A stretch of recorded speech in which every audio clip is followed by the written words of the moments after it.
Começa agora o programa Gente do Rio. Hoje nós vamos falar de cultura, da cultura da cidade do Rio de Janeiro, com uma secretária mulher. Daniele Barros é professora, gestora cultural, contadora de histórias e moradora de Duque de Caxias, e tem o privilégio de trabalhar numa biblioteca, a Biblioteca Parque, que fica no centro do Rio de Janeiro. Daniele, muito bem-vinda ao Gente do Rio. Obrigada, feliz de estar aqui, feliz de dividir aí com todas as pessoas que estarão nos vendo, nos ouvindo, um pouquinho do que é o patrimônio mais importante do cidadão fluminense, que é a sua cultura. Exatamente. E o povo do Rio de Janeiro, como tudo gosta de polêmica, acabamos de passar pelo show, de assistir a um show histórico, que foi o show da Madonna. Temos grandes eventos e toda vez que temos um show de grandes artistas ou um grande evento, aí vem aquela polêmica. Ah, mas esse show patrocinado pelo poder público podia ter patrocinado artistas com menos visibilidade, artistas do interior. Qual é a importância para o Rio de Janeiro de patrocinar, de ter esses grandes shows e esses grandes eventos? Acho que é importante a gente dizer, Mônica, que a Secretaria de Cultura e Economia Criativa do Estado do Rio de Janeiro, ao longo dos seus últimos 4 anos, tem realizado atividades culturais, ações culturais em todo o Estado. Então, quando a gente olha lá para a pontinha do Estado, lá em Varriçai, lá em Porciúncula, lá em São Francisco de Itabapoana, tem um projeto cultural, tem um artista que é filho da terra, que já recebeu o recurso do Estado do Rio de Janeiro através dos nossos editais. Então, essa ideia da democratização, da desconcentração de recursos, é algo que a Secretaria encarou como uma missão. Foi um trabalho dado e um trabalho realizado que vem sendo replicado e repetido ano a ano. O que nos deixa numa situação muito confortável quando chega um grande evento no estado do Rio de Janeiro e a gente faz um grande aporte, porque é muito importante para a visibilidade do próprio estado. Nós não entendemos isso como uma despesa, nós entendemos como um investimento. Uma Madonna, os festivais de praia geralmente trazem muitas pessoas para o estado do Rio de Janeiro que consomem não só na rede de hotelaria, mas também nos restaurantes, os serviços básicos de transporte. Então, todo mundo ganha com um grande evento. E o artista do estado do Rio de Janeiro, que é o artista que está em todos os territórios, também ganham através dos editais. Então, a gente tem a condição de fomentar a arte, independente do lugar que as pessoas estão, independente do tipo de arte que ela faz. E essa é uma balança que não está mais em xeque-mate. Pois é, porque ao mesmo tempo isso daí é uma coisa que tem os dois lados, né? Porque quando a gente perde o grande prêmio também, o Rio está perdendo importância. Se tem um grande artista que vem ao Brasil e não vem ao Rio, o Rio está perdendo importância. Então, quer dizer, o Rio tem que receber esses grandes artistas. E os grandes.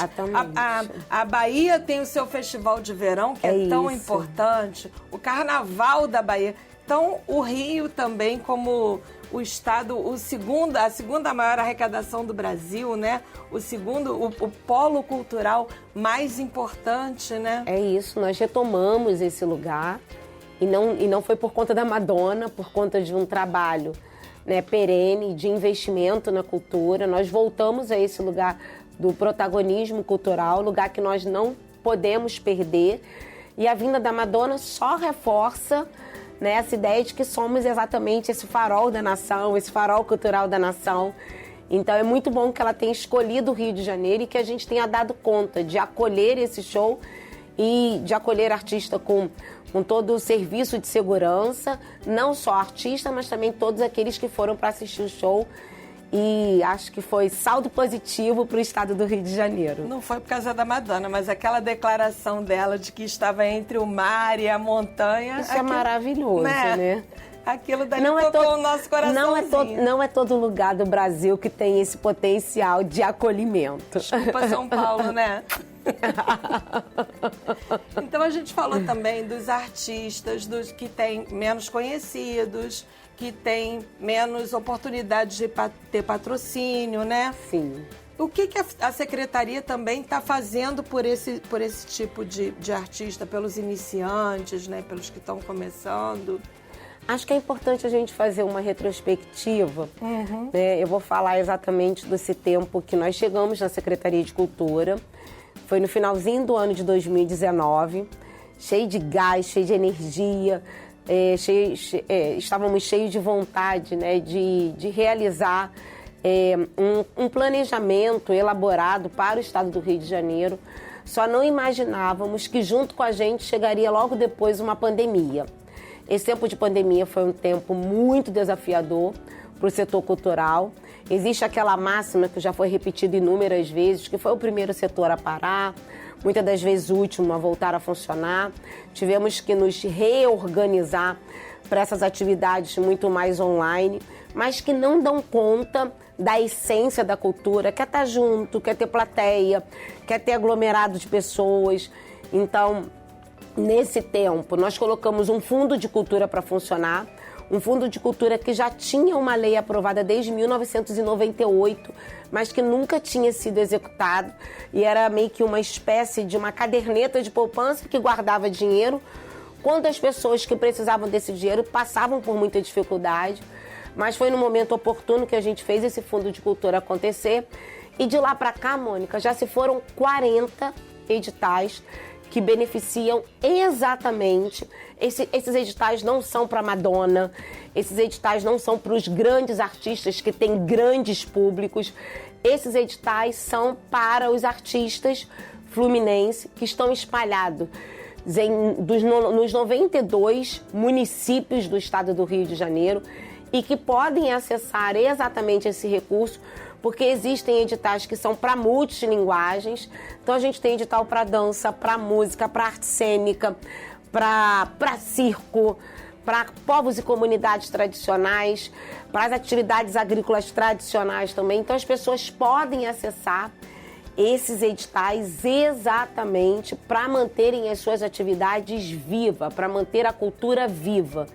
Então a gente tem muita alegria de fazer esse compartilhamento aqui com todos vocês. Esse fundo de cultura que você falou existe desde 98? 1998. E esse dinheiro veio de onde?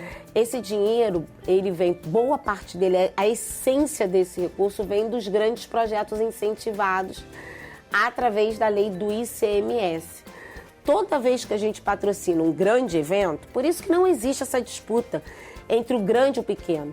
Porque a lei do ICMS, que muitas das vezes é esse show na praia que a gente patrocina, é um circo muito importante que vem ao Brasil,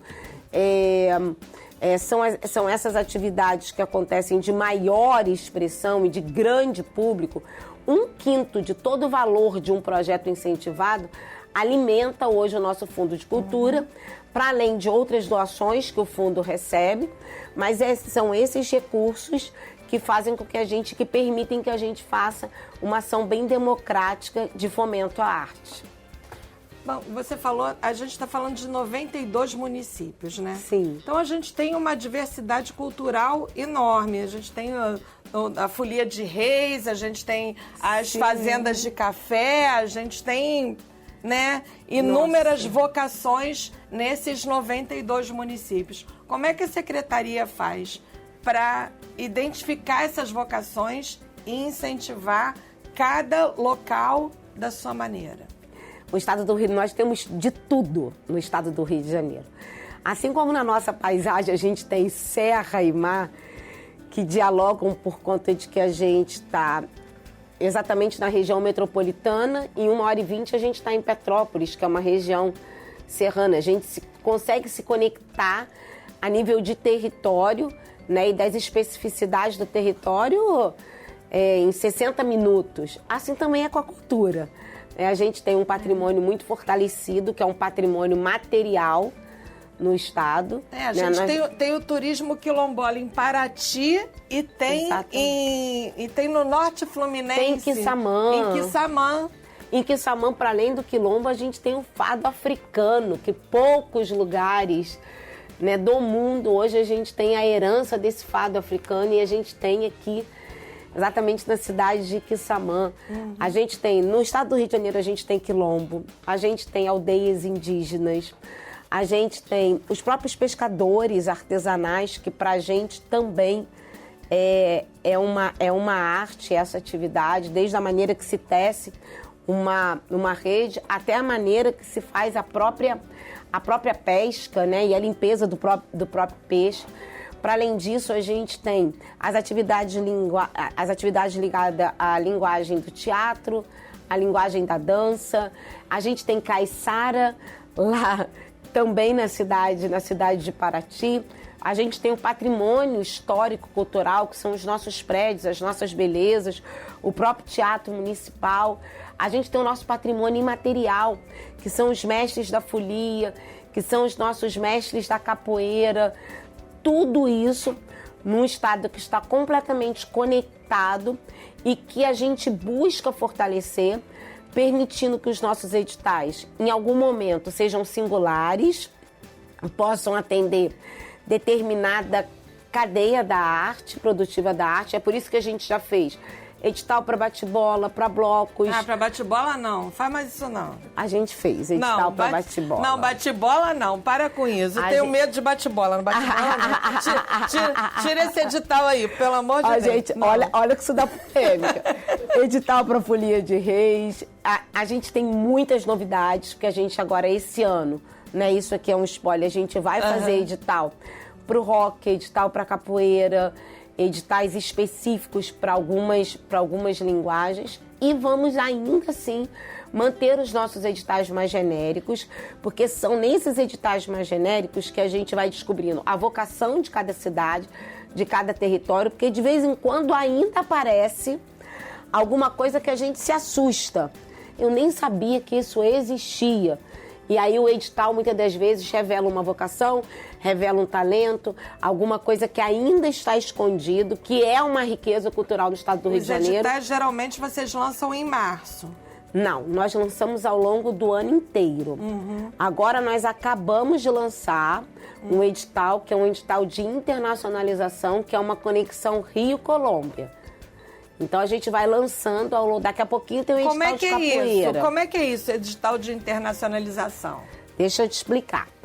Desde o ano passado, depois que chegamos aos 92 municípios do estado, conseguimos ter uma atuação da Secretaria de Cultura em todo o território fluminense. Nós ousamos e decidimos que, para além das nossas fronteiras estaduais, nós ultrapassaríamos as fronteiras, que são as fronteiras da nossa nação. Nós temos todas essas informações disponíveis no nosso site e a gente tem muitos insights dessas novidades no nosso Instagram. Então tem que seguir, gente. Tem que seguir lá a Secretaria Estadual de Cultura e Economia Criativa. A gente chama de SESEC RJ. E, para além disso, quem está nos ouvindo, que é aqui da capital, ainda tem uma grande vantagem, porque a gente tem a nossa sede, você falou disso, né? Na abertura. Na Biblioteca Parque. Na Biblioteca Parque. Eu falo para todas as pessoas que, em algum momento, especialmente o cidadão carioca, ou que está na região metropolitana, passa na frente da Biblioteca Parque. Exatamente. E é um espaço muito legal, muito bacana, muito bonito. E que eu acho que pode ser uma opinião minha, não sei, aí você me diz se é verdade ou não, mas eu acho que poderia ser mais frequentado. E aí eu queria que você dissesse aqui pra gente quais são as opções de lazer, de cultura, o que tem lá dentro que a gente passa ali na porta, já vê que é um espaço super bacana, bonito, legal, mas qual é o mundo que tem lá dentro? Olha, super bacana essa oportunidade da gente falar da Biblioteca Parque, porque de fato a gente habita aquele lugar, a Secretaria de Cultura, né, ocupa o lugar da Biblioteca Parque, ela gentilmente nos acolheu ali no 3º piso.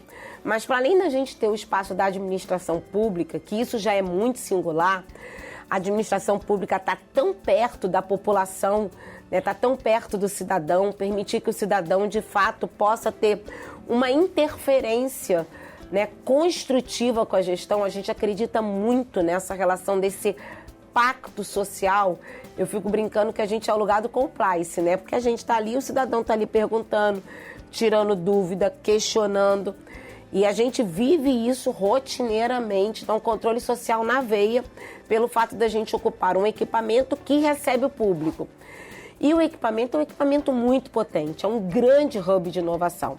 Porque a gente tem ali um estúdio musical, a gente tem um teatro, a gente tem um auditório, a gente tem uma sala de mídia, a gente tem um estúdio também para gravação de imagem, a gente tem um co-work da arte, a gente tem uma galeria de artes plásticas e a gente tem na frente da galeria uma sala de dança que é para geração de negócio no campo da dança. E a gente recebe, Mônica, o dia que a gente recebe pouca gente na biblioteca, a gente recebe cerca de 200 pessoas que passam por ali. Mas, sem dúvida, e aí você trouxe algo que pra gente é uma alegria, ainda tem muita gente que nunca entrou naquele lugar, a gente ainda tem muita gente que precisa conhecer o espaço da biblioteca e a gente ainda tem muita gente que poderia se beneficiar desse espaço que é público, que é de graça, que é para a população. Esses estúdios de gravação, por exemplo, qualquer um pode acessar? Qualquer um pode acessar. Tem que marcar a hora? Tem que marcar a hora, tem um e-mail que a pessoa vai passar, dizer o que quer fazer, se é a gravação de um podcast, se é a gravação de uma música. O importante é conectar, né? Exatamente. E daqui a pouco eu volto para continuar conversando com a Daniele Barros, que é secretária estadual de Cultura. Fique com a gente.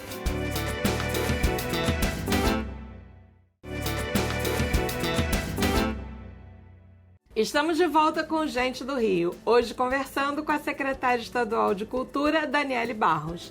Daniele, a gente tem o Teatro Municipal, que embora tenha esse nome, é um aparelho do governo do estado. Sim. Qual é a programação dele para os próximos tempos? Ai, gente, tá tão lindo. Nesse momento, nós estamos com o Lago dos Cisnes, no Teatro Municipal. Importante dizer que quando nós abrimos a venda dos convites, né, para as pessoas estarem no teatro, em menos de 2 horas, nós vendemos cerca de 12 mil convites para esse espetáculo. Que bom, porque a gente só ouve falar isso para Bruno Mars, não sei o quê. Que bom, Lago dos Cisnes e no Teatro Municipal. E deixa eu te falar uma coisa que eu acho super legal a gente partilhar aqui. Nós observávamos, né, um público muitas das vezes mais experiente, mais idoso, frequentando o Teatro Municipal. De 2 anos para cá, isso tem mudado. Tem muita gente jovem, muitas famílias, crianças, adolescentes que passaram a frequentar o Teatro Municipal. E eu estava na estreia do Lago dos Cisnes e eu vi uma plateia muito jovem, até me assustei, muito mais jovens até do que pessoas um pouco mais adultas, maduras, né, consumindo exatamente o espetáculo de balé. E as feiras literárias, nossas queridinhas, pelo menos as minhas, né? Eu tenho uma preferência, eu tenho uma filha poeta, já lançou 2 livros, então a literatura eu tenho um apreço especial. Vamos ter Flip esse ano em outubro, né? Vamos ter Flip em outubro na cidade de Paraty. Uma marca daquela cidade, maravilhosa, né? Um evento maravilhoso. Eu já fui muitas vezes, Então vamos agora pro meu momento cartomante. Vou botar umas cartas. Cuidado, hein? Vou botar umas cartas. Ninguém me preparou para isso. Pois é, essa é a nossa surpresinha do programa. Vou botar umas cartas aqui. Tchan, tchan, tchan, se prepare, pode tirar a primeira. Já fiquei nervosa, gente. Ai, meu Deus do céu, mas eu vou nessa. Seja o que Deus quiser. Vamos lá. Deixa a vida me levar. Você é de Caxias, tirou logo o Zeca Pagodinho, né? Tá ferro. Onde a vida faz sentido pra você? Qual é o momento que a sua vida que você vive em loop, em low profile? Certamente, sem dúvida, quando eu tô na companhia dos meus filhos. Quando eu tô ali com os meus filhos, eu tenho um filho de 24, vai fazer 24 anos. tenho uma filha de 12 e tenho um filho de 6. E quando eu estou junto com eles, eu deixo a vida me levar. Mas um local no Rio de Janeiro, como aqui é gente do Rio, né? Então, um local no Rio de Janeiro onde isso acontece. Me permite um local do estado do Rio de Janeiro? É, do estado. Ai, que bom. Eu vou de Paraty. Eu vou de Paraty e de Conservatória. Conservatória é um distrito de Valença. Pode tirar mais uma. O Rio é um esculacho, o que é maravilhoso, lindo, belíssimo no Rio de Janeiro. O Teatro Municipal. O Teatro Municipal é um esculacho. Beleza, Daniela. Agora vamos para o nosso momento cadeira na calçada. Porque você é de Caxias, eu sou de Bangu, então a gente sabe, né? No verão, aquele calorão de noite, o que a gente faz? Pega a cadeira de praia, bota na calçada e vai fazer o quê? Olhar para a vida dos outros, né? Exatamente. Então agora nós vamos falar dos outros. Nossa ministra da Cultura, Margareth Menezes. Vamos lá. Podemos? Podemos, pode falar, pode começar. Margareth é uma artista, né, e uma gestora cultural. Nem todo mundo sabe disso. As pessoas às vezes conhecem a trajetória dela como artista. Tem sido uma parceira do Rio de Janeiro? Tem sido uma parceira do estado do Rio de Janeiro. Volta e recria o Ministério. O Ministério ainda está numa fase de organização, recomposição de quadro, contratação. Agora mesmo uma chamada de contratação de produtores culturais para colaborar com a política cultural do Brasil. Mas tem sido uma parceira do estado do Rio de Janeiro, a gente tem com ela uma boa interlocução. Tem muita coisa que a gente faz exatamente entendendo o papel de cada ente nesse pacto federativo. Ela cumpre o dela, eu cumpro o meu e a gente tem conseguido caminhar junto. Alcione. Ai, Alcione foi a minha entrevistada. É uma querida. Foi a minha entrevistada do programa de 2 anos. E eu falei pra ela o seguinte: eu acho que a Alcione é a cara do subúrbio do Rio de Janeiro. Alcione é uma unanimidade. É aquela que é das serestas, que se bota pra cantar, pra fazer a faxina em casa e a gente canta a plenos pulmões, a da fossa, né? A fossa. Quem nunca curtiu uma fossa ouvindo Alcione? Olha, nós temos tanto apreço, tanto carinho pela Alcione e a gente sabe que a recíproca dela também é verdadeira, que nós temos uma medalha Alcione no estado do Rio de Janeiro. E uma medalha que ela mesma ajudou a desenhar, a escolher. Foi ela que escolheu o design da medalha, foi um concurso. Ela foi super carinhosa com as meninas do curso de design da UESC que desenharam a espécie do troféu. Então, assim, a Alcione é uma querida, é uma unanimidade, é uma parceira da Secretaria de Cultura e Economia Criativa do estado do Rio de Janeiro. Então, para ela, todos os nossos aplausos, o nosso carinho, a nossa afetividade. Renê também. Renê também. Renê é um dos jovens mais influentes do mundo, uma personalidade, um ativista que a gente tem um carinho super especial, entende do movimento cultural, cuida do seu território, cuida da cultura do seu território, tem conosco parcerias que são parcerias importantes. Mas para além de tudo isso, que é o que todo mundo vê, é um menino super do bem, de um bom caráter, de uma simplicidade que é muito peculiar. Então gosto muito do Renê. Demorei para chamar ele de Renê, só chamava de Renan, mas agora é Renê. Gosto muito do Renê. Tenho com ele uma boa parceria, uma relação bem construída no campo do afeto. Renê é gente do Rio também, já foi. É gente do Rio. Já foi entrevistada aqui também. Cara do Rio, né? Chefe Raquel Moreira. Viu o perfil dela, mas cozinha muito, hein? Cozinha. Muito melhor do que eu. Raquel é uma paixão. Eu antes da Raquel, eu acho que ainda não falei disso em lugar nenhum, mas eu perdi 2 bebezinhas gêmeas que chegaram a nascer. Uma sobreviveu 10 dias e outra sobreviveu 7 dias. E foi um tempo muito doloroso, porque, né, perder filho, independente do tempo que você convive com esse filho, é de fato um sentimento muito que a gente carrega, é muito, muito difícil. E aí a Raquel veio para restituir a minha alegria. Porque eu perdi as bebês, uma se chamava Raquel, outra Rebeca. E eu gostava tanto desse nome que eu falei assim, não, quando eu tiver uma outra, se eu tiver uma outra menina, vai se chamar Raquel. Eu tive que incluir, inclusive, um sobrenome, né, para que ela não fosse homônima de uma pessoa que já morreu, filha do mesmo pai e da mesma mãe. Mas a Raquel é a minha restituição da minha alegria, né, e a gente tem uma excelente afinidade.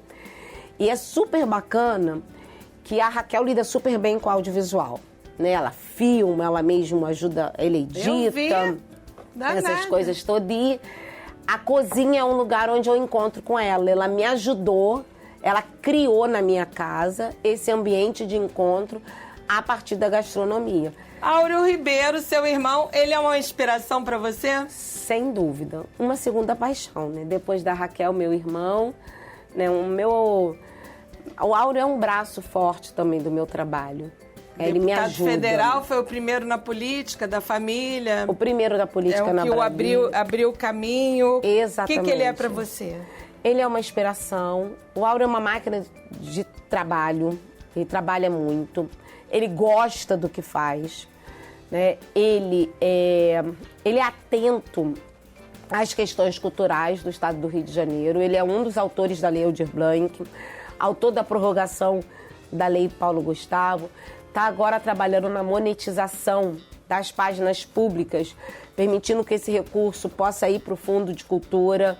Tem um trabalho agora ligado também, um projeto de lei que está sendo construído para permitir que a Lei Rouanet possa ser ainda mais potencializada nos lugares que são afetados por desastres climáticos.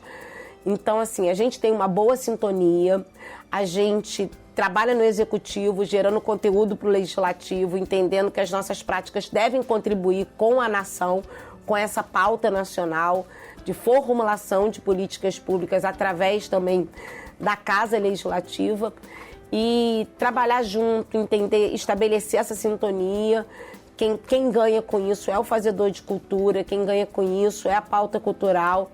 E a gente tem conseguido fazer isso de forma muito saudável por conta da nossa afinidade. Nós temos uma boa afinidade familiar, né? Pra você ter noção, Mônica, quando eu casei, eu sentei com meu marido e falei assim, ó, você pode brigar com todo mundo, mas não briga com meu irmão, não. Porque senão o negócio não vai ficar bom. Hoje a gente tem uma relação harmoniosa no campo familiar. Nossa família não é grande, mas é muito unida. Mas de tanta paixão, né, que a gente tem, de tanta sintonia que a gente tem, precisava que isso ficasse pactuado e deu certo. Muito obrigada pela entrevista. Obrigada. Prazer te ter aqui no Gente do Rio. Ai, foi ótimo, foi ótimo. Agora eu sou gente do Rio, hein? Ganhou o selo. Ganhei esse selo. E o Gente do Rio fica por aqui, mas na semana que vem tem mais. Até lá e um beijo.